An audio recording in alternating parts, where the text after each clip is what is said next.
12 की फिजिक्स में आपको प्रकाश विद्युत प्रभाव नामक पाठ से आइंस्टीन का प्रकाश विद्युत समीकरण और उसके आधार पर प्रकाश विद्युत प्रभाव के नियमों की व्याख्या का अध्ययन करेंगे आप। ये प्रश्न आपका बोर्ड एग्जाम में बिल्कुल इम्पोर्टेंट आपका है, समझिएगा, आपको 100% आ सकता है। तो ध्यान देंगे सबसे पहले आप कि प्रकाश विद्युत प्रभाव क्या है।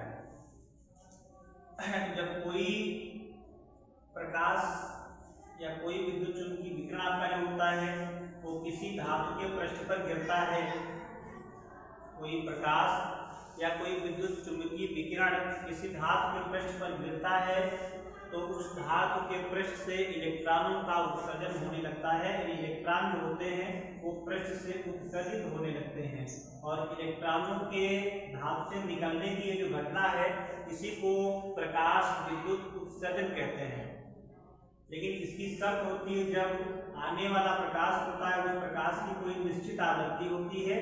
अगर उस निश्चित आवृत्ति से कम आवृत्ति का प्रकाश धातु के पृष्ठ पर गिरेगा तो धातु के पृष्ठ से इलेक्ट्रॉनों का उत्सर्जन नहीं होता है।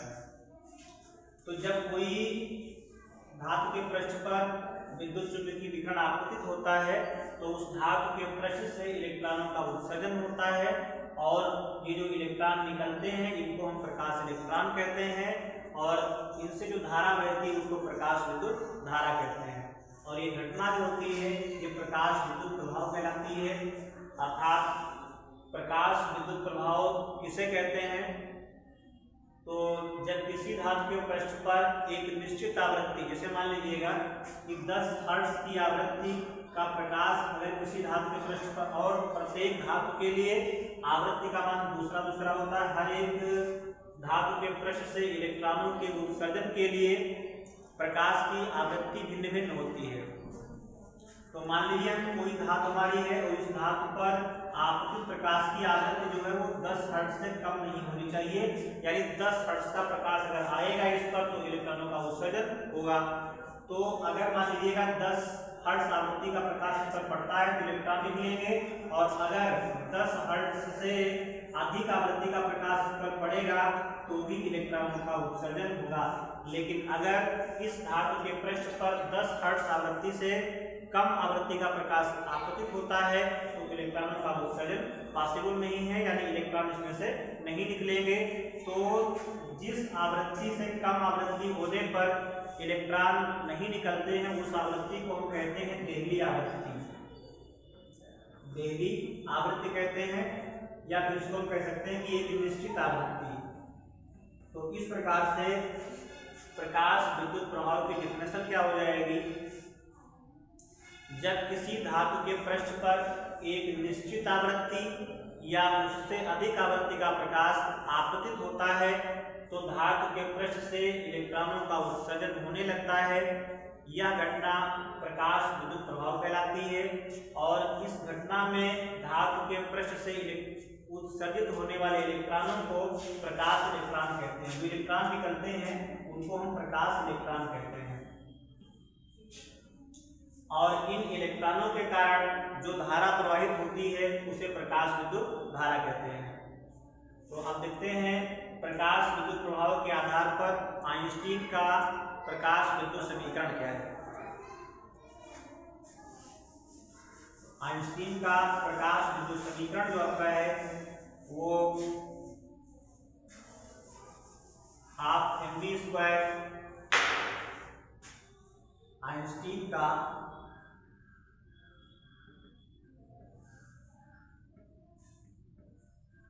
प्रकाश विद्युत समीकरण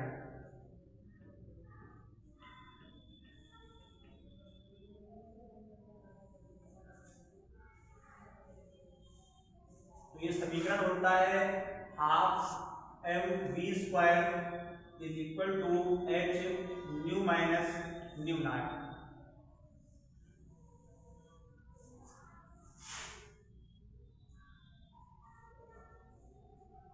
ये कोई धातु मान लेते हैं और इस धातु के पृष्ठ पर विद्युत चुंबकीय विकिरण आपतित होता है और इसमें से इलेक्ट्रॉन जो है वो बाहर निकलते हैं।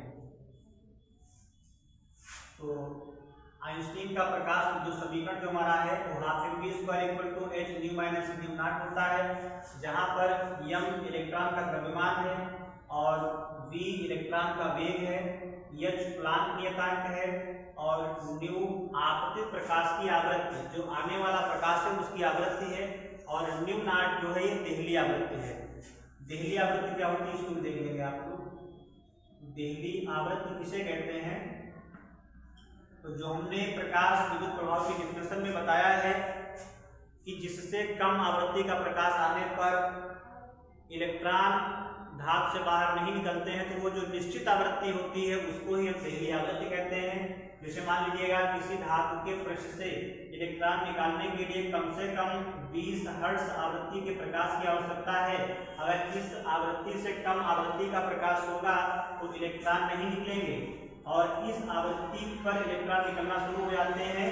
इसके बाद अगर 21 हर्ट्ज हो गया, 22 हर्ट्ज हो गया, यानी इस आवृत्ति से अगर आवृत्ति का मान बढ़ जाता है तो धातु के पृष्ठ से इलेक्ट्रॉन निकलते रहते हैं। तो यही आवृत्ति जो हमारी है ये एक निश्चित आवृत्ति है जिसको हम देहली आवृत्ति कहते हैं। तो इस प्रकार से हम कह सकते हैं देहली आवृत्ति क्या है?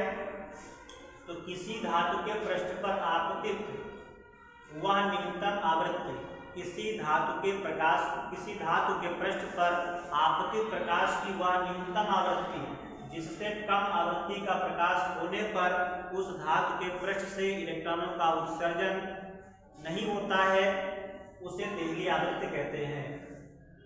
तो इस प्रकार देहली आवृत्ति को हम न्यू नॉट से प्रदर्शित करते हैं। जो न्यू नॉट लिखा है देहली आवृत्ति है, और अगर देहली आवृत्ति से कम आवृत्ति का प्रकाश धातु के पृष्ठ पर गिरेगा तो धातु के पृष्ठ से इलेक्ट्रॉनों का उत्सर्जन नहीं होगा।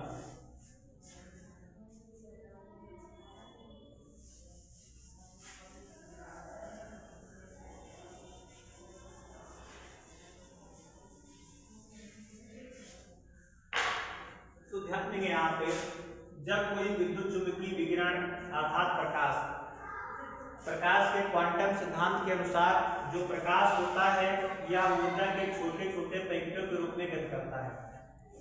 प्रकाश जो होता है यह ऊर्जा के छोटे छोटे पैकेटों के रूप में गति करता है। तो प्रकाश के थोड़ा यहाँ पे थ्योरी लिखनी पड़ेगी। प्रकाश के क्वांटम सिद्धांत के अनुसार, प्रकाश के क्वांटम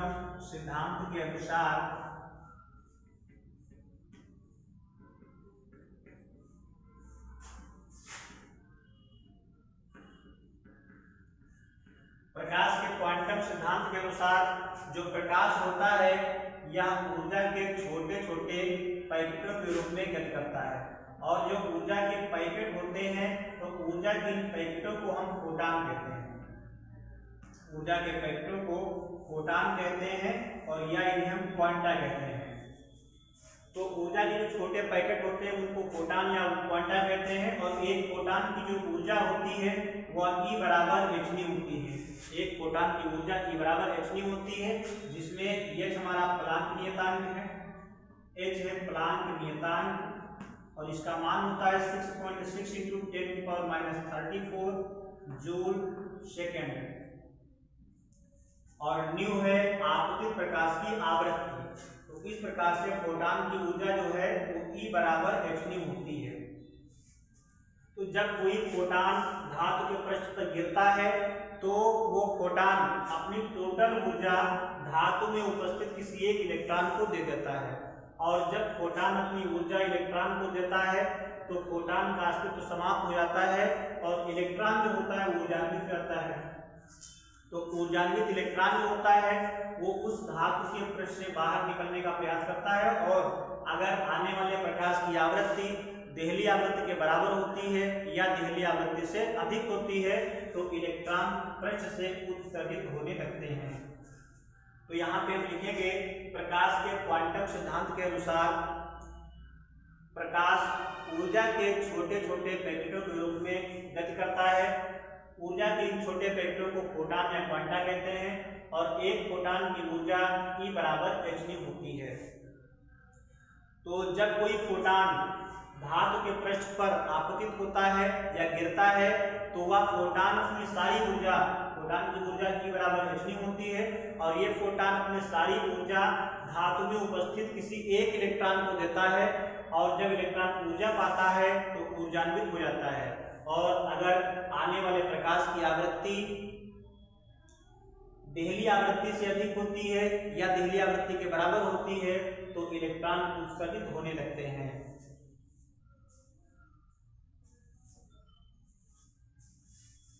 तो इस प्रकार मान लेते हैं कोई इलेक्ट्रॉन हमारा धातु के पृष्ठ से उत्सर्जित हो रहा है, तो जो इलेक्ट्रॉन उत्सर्जित होता है तो अब फोटान से इलेक्ट्रॉन ने ऊर्जा ली थी तो उत्सर्जन के बाद में इलेक्ट्रॉन जो होता है इस ऊर्जा का प्रयोग, फोटान की ऊर्जा जो है He बराबर hν होती है, इसका प्रयोग दो रूपों में करता है।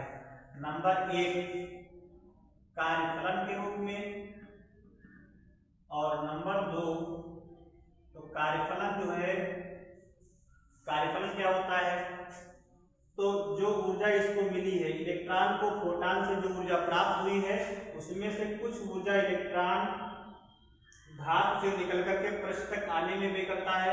तो जो ऊर्जा इलेक्ट्रॉन धातु से निकलकर पृष्ठ तक आने में व्यय करता है उसे कार्यफलन कहते हैं और इसको W0 से लिखते हैं। तो W0 बराबर ये ऊर्जा है तो ऊर्जा का सूत्र E बराबर hν के अकॉर्डिंग लिखा जाएगा यहाँ पे, तो hν हो जाएगा। इसमें W0 का प्रयोग किया हमने, यहाँ भी μ0 का प्रयोग कर लेंगे, अर्थात केवल धातु के इलेक्ट्रॉन को उसके पृष्ठ तक आने के लिए आवश्यक ऊर्जा है W0।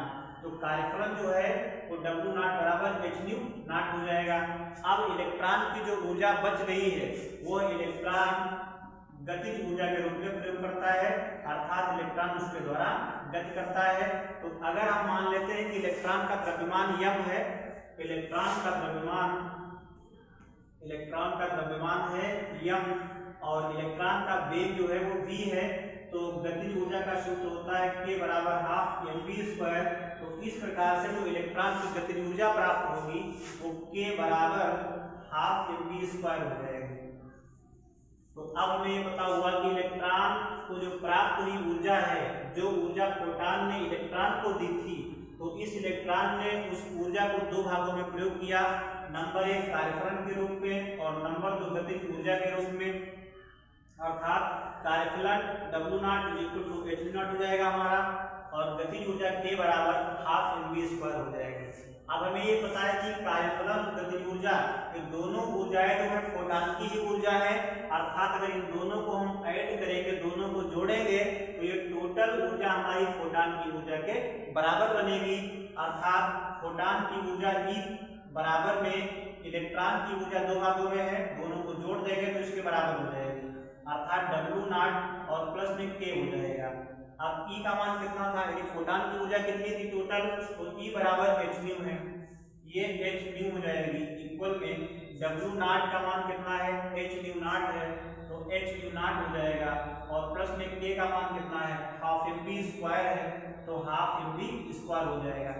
अब इस प्रकार से ½ mv² यहाँ रखेंगे, हम इसका पक्षांतर कर लेंगे, hν और ये वाला पद हमारा प्लस का दिया है, इधर आएगा तो माइनस का हो जाएगा, hν0 बराबर में ½ mv², इन दोनों में कॉमन होगा h हमारा, तो न्यू माइनस μ0 बचेगा, यहाँ से न्यू बच गया और यहाँ से μ0 बच गया, तो h into nu minus μ0 equal to ½ mv² हो जाएगा, या इसको हम लिख सकते हैं ½ mv² इक्वल में h न्यू माइनस μ0। तो ये आइंस्टीन का प्रकाश विद्युत समीकरण है, ½ mv² equal to h nu minus μ0। अब इस प्रश्न में आगे का भाग है, आइंस्टीन का प्रकाश विद्युत समीकरण लिखिए और इसे सिद्ध कीजिए। तो सिद्ध हो गया, तथा इसकी सहायता से प्रकाश विद्युत प्रभाव के नियमों की व्याख्या कीजिए। तो अब इसकी सहायता से प्रकाश विद्युत प्रभाव के नियमों की व्याख्या देखेंगे आप।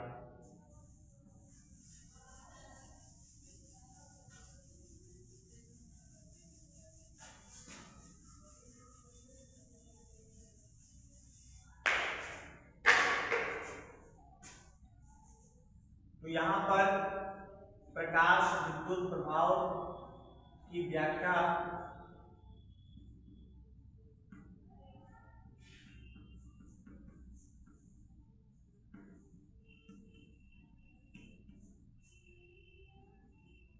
तीन कंडीशन यहाँ बन रही है। यदि फर्स्ट कंडीशन में जो आपतित प्रकाश की आवृत्ति होती है उस आवृत्ति की कंपेयर करते हैं देहली आवृत्ति से, क्योंकि देहली आवृत्ति से कम आवृत्ति होने पर इलेक्ट्रॉन का उत्सर्जन नहीं होता है, और देहली आवृत्ति के बराबर आवृत्ति होगी तो प्रकाश निकलेंगे, इलेक्ट्रॉन निकलेंगे। अगर देहली आवृत्ति से अधिक आवृत्ति होती है तो भी धातु के पृष्ठ से इलेक्ट्रॉनों का उत्सर्जन होता है। तो तीन कंडीशन प्राप्त हो जाएंगी। फर्स्ट कंडीशन में यदि आपतित प्रकाश की आवृत्ति जो है यानी न्यू, आपतित प्रकाश की आवृत्ति न्यू है और देहली आवृत्ति न्यू नॉट है, तो फर्स्ट कंडीशन में यदि new less than new not, अर्थात अगर आपतित प्रकाश की आवृत्ति देहली आवृत्ति से कम होती है तो इलेक्ट्रॉनों का उत्सर्जन नहीं होगा। यदि धातु के पृष्ठ पर आपतित प्रकाश की आवृत्ति देहली आवृत्ति से कम होती है तो धातु के पृष्ठ से इलेक्ट्रॉनों का उत्सर्जन नहीं होगा।